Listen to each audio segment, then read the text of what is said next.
competitive action in the world. You might not expect a new team to make any kind of a mark in its first season campaigning on this tough circuit.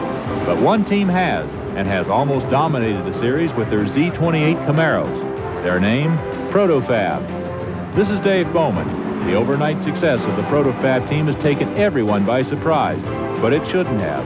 It was years in the making. This is the story of three experienced professionals, Charlie Seelix, Gary Pratt, and Bob Riley. Join me today as we meet them and the other hidden heroes of Protofab engineering.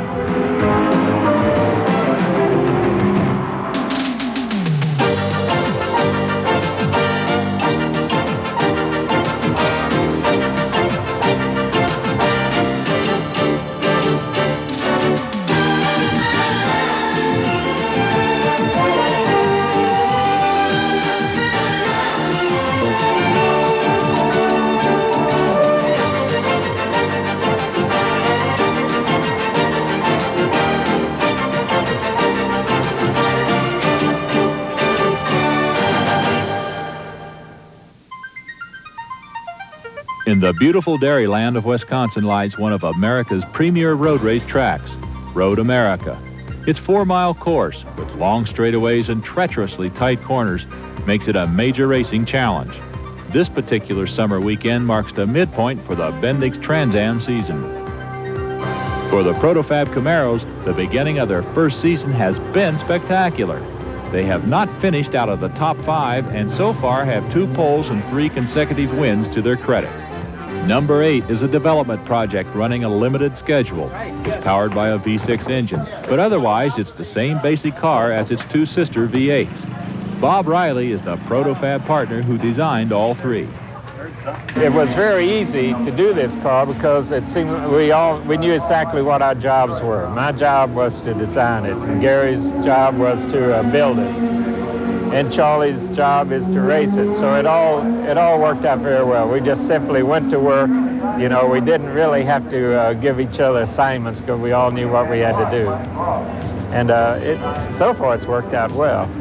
Charlie is the team manager, really.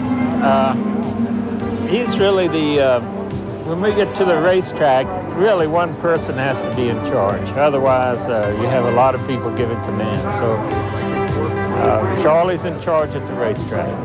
Gary he's a very hard worker. He's a very talented fabricator.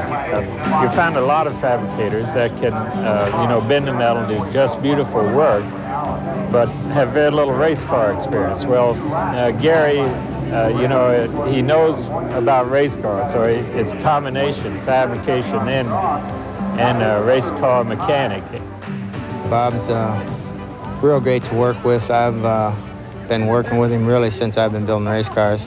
Not really as a partner, but building cars that he's designed, and it's really a pleasure now being in business with him. As the Camaros roll out for Saturday morning's practice, the 3 partners are relaxed.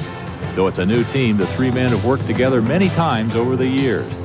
Bob Riley designed A.J. Foyt's famous Coyote cars in the 70s, the Wildcat for IndyCar magnate Pat Patrick, and was a major force in the Ford Advanced Design crew. For the 3 years prior to this, Bob was the Ford designer responsible for the Mercury Capri race cars that dominated Trans Am racing. It was then that he again worked with Gary and Charlie, who campaigned the Capri in partnership with the well-respected Jack Roush. They were very successful, winning the Trans Am Championship. At the end of that season, Charlie and Gary ended their relationship with Roush, and Bob Riley took early retirement from Ford to become their partner, something they talked about doing for years.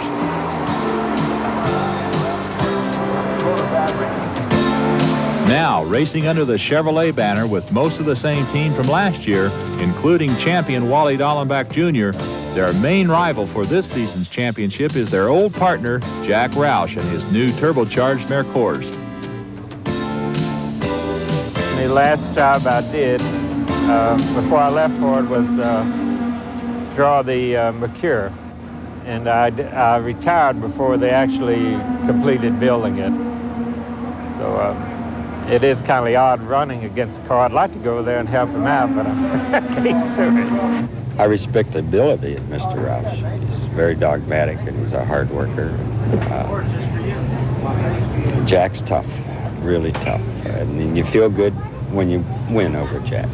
I look for him to have a lot of success shortly with them cars because he is impressing me a lot. He's always a force to contend with, but I don't look back that much.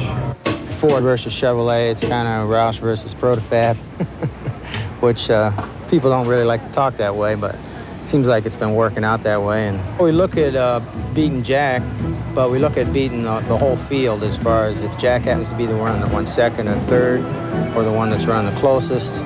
You know, it's a good feeling that you beat him, but the object is really is to win the race, no matter who you have to beat, and that's really the way we look at it. The determination and hard work of these three men and their whole team is evidenced by the starting grid for the first heat of the Trans Am race. On the second row, Greg Pickett, the 1978 Trans Am champion, sits in the V6, qualified fourth, next to the Mercor. On the front row is Jim Miller's number 28 Camaro, and on the pole, champion Wally Dallenbach Jr. in number 4. As the heat begins, the Protofab crew waits anxiously in the pits. No matter how many races you've won, the start of every race is unpredictable and exciting.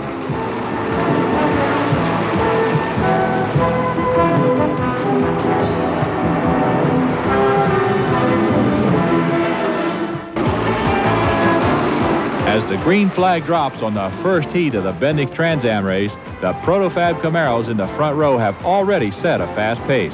The strategy is to benefit the team's number 8 car, the V6 powered Camaro driven by Greg Pickett. Try to get the V6 rolling. It's got to keep it rolling to try to keep up with the V8s. We wanted this fast start because Greg feels and we feel that you have to keep the car going. So we're trying a different approach to it here, and it looked like it worked better on the long straightaway. Dallenbach is firmly in control of the lead. The 60-mile race, only 15 laps around Scenic Road America, is shorter than usual. But as a heat for tomorrow's 100-mile final, the main purpose is to determine Sunday's all-important starting spots. As they watch the 3 Camaros run in the first 5, each man knows just how rare it is for a new team to be doing this well. One secret to the success is that they have all worked together for a number of years, even if it was under another team name. We first started, we've known most of the guys on the team for a long, long time. Dave King, really, he's 4 or 5 years older than myself. He's the one that originally got me interested in racing. So we've known each other for about, I don't know, 15 years now. I've known Charlie and been partners with him for 12 years. Jimmy Frazier, the crew chief on Wally's car, he helped me out when we were racing 80, 81 Super V that I was driving myself. So we've been together in racing for quite a while. Jim Frazier was Wally Dallenbach's crew chief last year under the Roush banner as well. I had a good opportunity to stay there. You know, he offered me I could be Trans Am team manager. And it was a hard decision to make because he has the money behind him. He's got, you know, all the facilities. It was a pretty hard decision to make. But when Wally cemented the deal with Chevy, you know, I knew I'd like to stay with him, and I knew the people I was coming to work with, so. But it was hard. It kept me up a few nights thinking about it. Jim's right-hand man on number 4 is Mike Medley. He's been around race cars all his life, and he worked last year with me on Wally's car. He went to work with another team that soon went under, so I made it a point to get him back quick because we work good together. And he's a good worker. You don't have to check his work, and that's pretty important. You've got to have confidence in the guy that's working with you. Keeping a successful team of men intact is hard when you have to spend so much time together. There's not much privacy, but you get a pretty good rapport going with everybody. You kind of know what their likes and dislikes are, and it's a family. It's your second family. Dave King is the crew chief on Protofab number 28.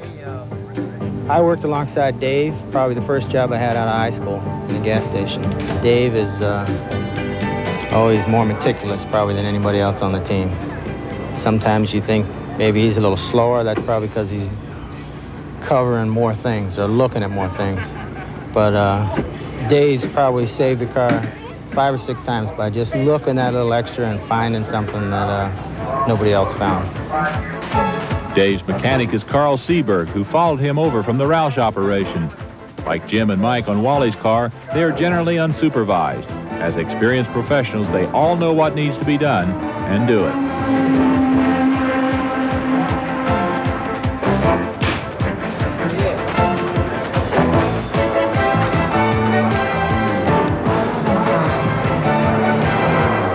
Jim Miller and number 28, Pete Halsmer in the Merkur, have been taking turns in second place. Now Halsmer moves up to challenge Dallenbach for the lead. Because the Merkur runs a turbocharged 4-cylinder engine, it's allowed to be 300 pounds lighter. The weight advantage means Halsmer can charge deeper into the turns before hitting the brakes. Then coming out of turn 10, Wally misses a shift. Halsmer pulls out and dives into turn 11, taking the lead. Wally Dallenbach Jr., son of the famous former Indy driver, became the youngest Trans Am champion ever, driving in the Protofab prepared Roush cars. Now, a year later, he continues to work with Charlie Seelix as they speed toward a second consecutive championship. In Wally, Charlie not only found a driver, but a protege. I usually look for the fast, real fast. And you watch them and they're fast and they're courageous and they tear things up. And their eagerness to get to the front, and that's fine. You want that in them. Now you take them and you try to smooth those things out. Let's not tear it up. Let's use your head in the race car. Tie your foot and your head together. And as you see that happen, you see them starting to progress and progress, and soon they start winning. And I like doing that. I really like doing it because you're not going to keep them forever. And as they go on, in Wally's particular case, I honestly feel Wally will meet any heights in racing that he aspires to do. He has the talent to do those things. He is more of a racer than any of us. I mean, you know, he is as hungry as I am as far as winning races and championships. And he's constantly thinking about how can we make the car better. And I'll suggest things, and he'll suggest things, and we usually talk it out and come to an agreement. And that's really neat to have somebody to work with you like that. Despite a weight disadvantage, Wally's not letting Halsmer have a free ride. And as he battles to regain the lead, Jim Miller and Greg Pickett are right behind. At the halfway mark in Saturday's Bendix Trans Am heat race, the Protofab Camaros are running second, third, and fourth behind the leader. With only a small portion of the winding 4-mile course in view, the team must keep track with stopwatches. They're doing all right. They're going real fast. Faster laps than we expected for the race, you know. Well, we want to beat the Merkur, so we have to go a little faster. The V6-powered number 8 is ready to go faster. Greg Pickett pulls out past his teammates and takes second place. Then, approaching turn 6, Pickett goes for the lead, takes it, but goes too deep into the turn. But he's able to fall back into line in 4th place. Less than 6 minutes later, with only 2 laps to go, Pickett is in the grass, having lost power. As the checkered flag drops, Wally and Jim Miller finish second and third. Good starting spots for tomorrow's final heat. Wonder what happened to Pickett.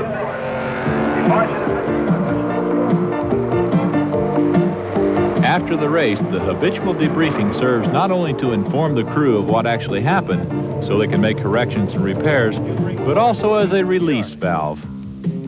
Had to boost up? Motor just went south, eh, babe? I pulled Wally. I looked back going down the hill, and I had Wally about 10 car lengths, and what's name was maybe 15 up. And then out of the left and around the carousel, I pulled up about 5-7 car lengths on him. He was blowing me maybe 7 car lengths in front, and with 2 left, I think I could have got, you know, I would have been up knocking on his door. Too bad. Too bad. While the engines are supplied and maintained by Dennis Fisher Engineering, an outside company, the installation remains in the hands of the crew. With a spun bearing, this V6 must be replaced. Because this car's lighter weight means it's generally easier on parts, it has only one crewman, Curtis. So Gary Pratt helps out when necessary.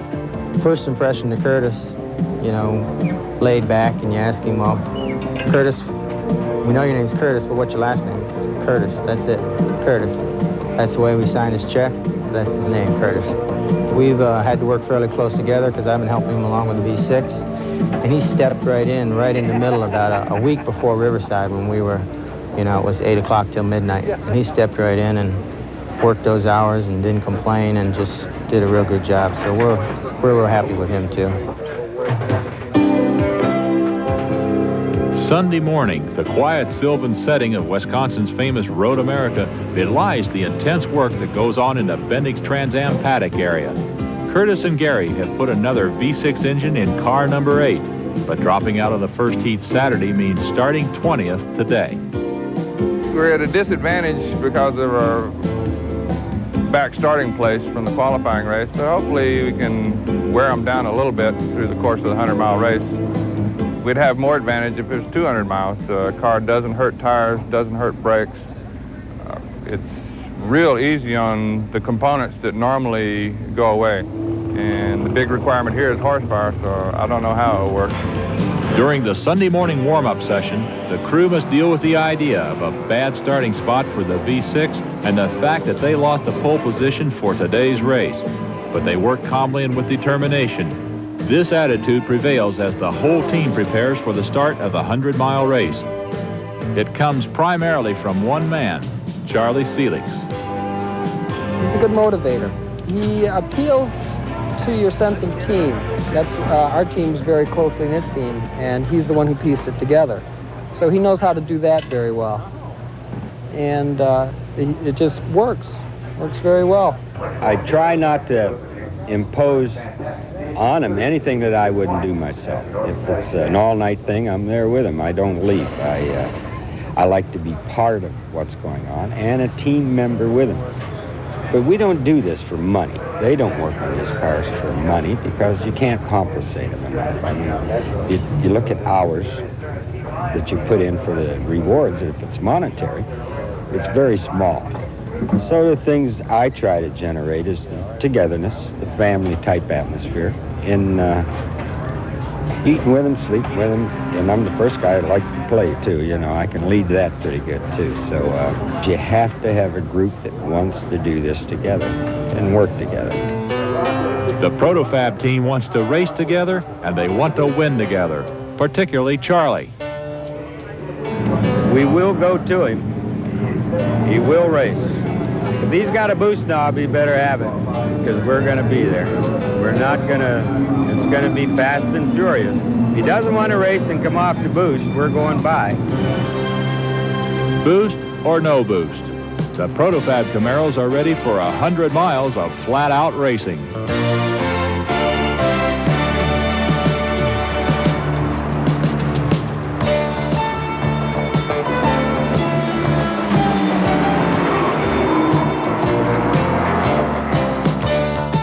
Second and third, every team member feels the tension differently.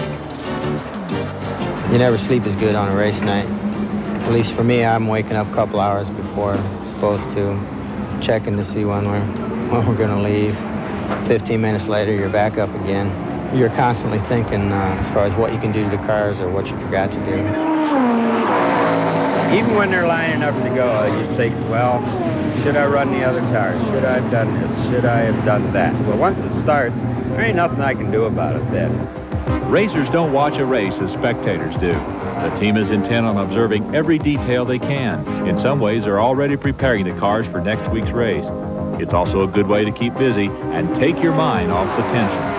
As the race goes on, we try and get as good a view of the chassis as far as what it's doing during the race and how the race is developing as far as what the tires are doing.